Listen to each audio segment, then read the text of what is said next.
It's easy to get overly excited about an NFL player's first professional season. But hey, hold your horses. It's not a sprint, it's a marathon.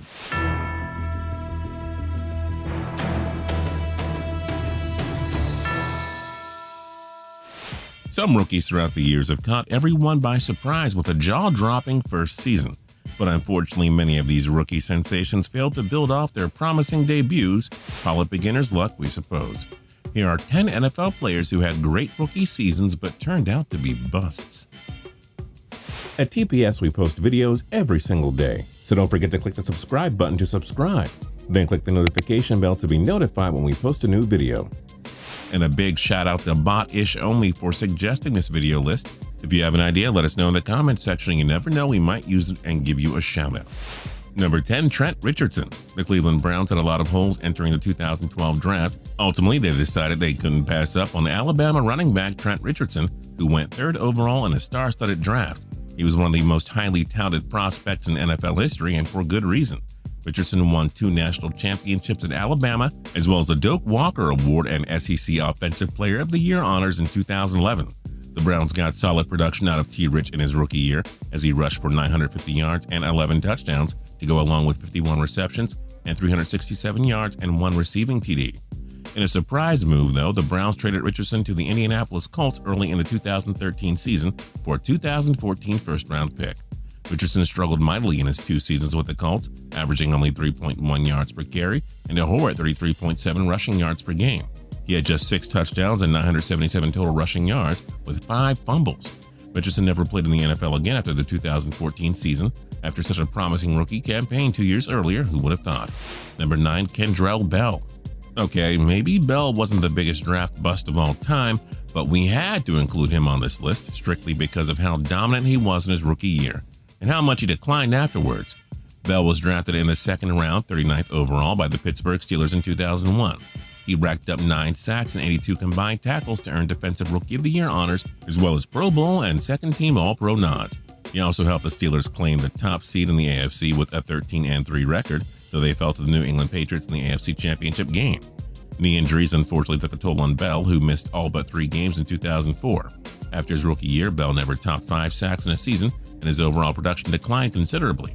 He would play 3 seasons for the Kansas City Chiefs from 2005 to 7, recording just 2.5 sacks over that span. As it turned out, Bell was simply a one-hit wonder and not the franchise star the Steelers thought they had in 2001. Number 8, Mark Barron. Looking to bolster their secondary, the Tampa Bay Buccaneers drafted stud Alabama safety Mark Barron with the number 7 selection in 2012. Hey, that's just 4 picks after his Crimson Tide teammate Trent Richardson went to the Browns. Barron was one of the few bright spots on a terrible Tampa team in 2012. He recorded 1 interception, 10 passes defended, 1 forced fumble, and 88 combined tackles. For his efforts, Barron was named to the PFWA All-Rookie team. But that would be the peak for Barron in the NFL. His production took a massive step back in 2013, and he quickly lost the trust of his coaches. Barron was traded to the St. Louis Rams in the middle of the 2014 season, much to his own surprise, and they decided to move him to linebacker. Sadly, Barron could never regain that promising 2012 form as a Ram, and a 1-year stop with the Pittsburgh Steelers in 2019 didn't amount to much either. Somehow, in some way, Barron just couldn't build off that impressive rookie year. Number 7, Sam Bradford. Bradford was taken 1st overall by the St. Louis Rams in 2010. Though he wasn't spectacular in his rookie year, he was definitely productive, and he clearly looked like somebody who was poised to become a star. Just look at the stats. On a not-so-talented Rams team, Bradford managed to complete 60% of his passes for 3,512 yards and 18 touchdowns against 15 interceptions. The Rams fell just 1 game short of capturing the NFC West Division title, losing to the Seattle Seahawks in Week 17. Bradford won Offensive Rookie of the Year honors, but injuries and a lackluster supporting cast quickly derailed his career. He missed 6 games in 2011, and he missed the final 9 games of 2013 after suffering an ACL tear. Sadly, another ACL tear in the preseason forced him to miss the entire 2014 season. The Rams would later trade him to the Philadelphia Eagles in a package deal for Nick Foles, but Bradford struggled with his new team. He was inconsistent in his 1-year stop with the Minnesota Vikings in 2016, and he signed with the Arizona Cardinals in 2018, but quickly lost his starting job to rookie Josh Rosen. Bradford didn't play in the 2019 or 2020 seasons, perhaps marking the end of his once promising career. Number 6, Kelvin Benjamin. Following Cam Newton's 2013 breakout year, the Carolina Panthers decided to supply him with another special weapon. So they drafted big-bodied Florida State wideout Kelvin Benjamin with the number 28 selection in 2014. Newton and Benjamin worked their magic together right away. The latter recorded 73 receptions for 1,008 yards and 9 touchdowns, helping Carolina win a second straight NFC South Division title. Unfortunately, Benjamin missed the entire 2015 season after suffering a torn ACL during practice. He returned in 2016 and looked like the star we saw in 2014, notching 63 catches for 941 yards and 7 touchdowns. But Benjamin wasn't able to build off of that in 2017, and after lackluster production through 8 games, he was traded to the Buffalo Bills ahead of the trade deadline. He wasn't able to get it going with Tyrod Taylor or Josh Allen in Buffalo either, however, and he was released late in the 2018 season. He went unsigned in 2019 and 20. At this point, it's probably safe to assume we've seen the last of Benjamin in the NFL. Number 5, Doug Martin. Hey look, another 2012 Buccaneers first-round selection. The Bucs took Martin with the number 31 pick in 2012, and he delivered right away. Martin was a key piece of Tampa Bay's offense, rushing for a whopping 1,454 yards and 11 touchdowns in his rookie year. He also added 49 receptions for 472 receiving yards and 1 receiving TD. The phenomenal rookie year included a monster game against the Oakland Raiders in which Martin rushed for 251 yards and 4 touchdowns. Martin earned Pro Bowl and PFWA All-Rookie Team honors, but a shoulder injury limited him to just 6 games in 2013. The next year, he struggled with just 494 rushing yards and 2 touchdowns in 11 games. Martin turned back the clock in 2015 with 1,402 rushing yards and 6 TDs en route to a second Pro Bowl selection. That was basically it for him, however. The Bucs handed Martin a 5-year extension worth $35 million, but he totaled just 827 yards and 6 touchdowns over the 2016 and 17 campaigns. Martin played 1 more year for the Raiders in 2018, but didn't play at all in 2019 or 20.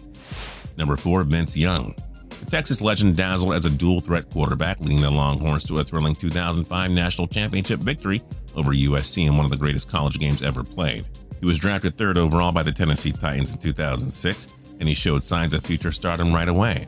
He won 8 of 13 starts and had 2,199 passing yards to go along with 552 rushing yards and 7 rushing touchdowns. Young earned a Pro Bowl selection and he took home the Offensive Rookie of the Year honors. Despite regression in his sophomore year, Young helped the Titans claim a wild card spot in 2007. A knee injury kept him out for most of the 2008 season, and backup Kerry Collins took over as a starter, leading the Titans to the top seed in the AFC. But after Collins struggled in 2009, Young regained the starting gig and won Comeback Player of the Year honors, having won 8 of 10 starts. Young received a second Pro Bowl selection because of injuries to Phillip Rivers, Ben Roethlisberger, and Carson Palmer. But his struggles and inconsistency resurfaced in 2010, and the Titans decided to move on from him after the season. He spent 2011 with the Philadelphia Eagles as Michael Vick's backup, but never played in the NFL again after that. Number 3, Cadillac Williams. Well, for 1 year, it looked like the Bucs hit the jackpot after taking Auburn running back Cadillac Williams with the number 5 selection in 2005. Williams emerged as a star for John Gruden's Buccaneers, rushing for 1,178 yards and 6 touchdowns in his rookie year. He was named the Offensive Player of the Year and helped Tampa Bay win the NFC South Division title with an 11-5 record. Unfortunately, that was as good as Williams would be. Injuries and a lackluster supporting cast strongly limited Williams' production in 2006, as he notched 798 yards and only 1 touchdown. Williams' career quickly went downhill after suffering torn patellar tendons in 2007 and 8, limiting him to only 10 games over those 2 years. He showed signs of a revival in 2009 with 823 yards and 4 touchdowns, but Williams once again regressed in 2010 and got nowhere close to that rookie form again. He spent 1 season with the Rams in 2011 and was out of the NFL for good soon after. Number 2, Mike Kroll. The Denver Broncos selected the Nebraska linebacker with the number 4 selection in 1991, and it didn't take long for Dan Reeves and company to see the results. Kroll quickly developed into a star in the Broncos' defense, recording 10 sacks and 84 combined tackles. Simon Fletcher was the only Bronco to record more sacks than Kroll that year. Kroll was named the Defensive Rookie of the Year after helping Denver advance all the way to the AFC Championship game, where they lost a heartbreaker to the Buffalo Bills. But the hyped-up Kroll, for whatever reason, was never able to produce like a star again after that. Kroll only recorded 10 total sacks over his next 3 seasons with the Broncos. He had 1-year stops to the New York Giants, Baltimore Ravens, and Seattle Seahawks, but Kroll was never able to regain his form with either team. 10 sacks as a rookie turned out to be a mirage for Kroll, who wound up playing just 7 NFL seasons. And number 1, Robert Griffin III. Washington drafted RG3 with the number 2 selection in 2012, immediately after the Indianapolis Colts used the top pick on Andrew Luck. Griffin pieced together hands down one of the greatest rookie seasons ever seen at the time. He threw for 3,200 yards and 20 touchdowns against only 5 interceptions. And oh yeah, he added a whopping 815 rushing yards and 7 touchdowns to help Washington win the NFC East Division title. Griffin in his rookie year completely defied expectations, but we all know how sadly this story ends. Washington head coach Mike Shanahan and team medical personnel showed no regard for Griffin's knee injury, which he worsened by playing on it during the team's playoff loss to Seattle. Griffin underwent knee surgery to clean up the damage, but he struggled in his sophomore year, losing 10 of 13 starts. His defenses quickly adapted to his dual-threat style of play. An ankle injury limited Griffin to 9 appearances and just 7 starts in 2014. Backup Kirk Cousins took over the starting job in 2015 after RG3 suffered a concussion in preseason. The former played well enough throughout the year and held down the starting role as Griffin watched from the bench. Washington released Griffin in the 2016 offseason. He had a 1-year stint with the Cleveland Browns before joining the Baltimore Ravens as a backup in 2018. As you can see, injuries and awful management by Washington ruined Griffin's chance at becoming a perennial Pro Bowler.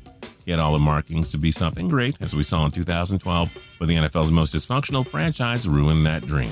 What other NFL players had great rookie years but turned out to be busts? Join us in the comments section down below. If you liked the video, then like the video. We'd really appreciate it. If you're not subscribed yet, now's a great time to do that by hitting that subscribe button down there as well. And until next time, tune in to TPS for more cool videos every single day. We'll see you.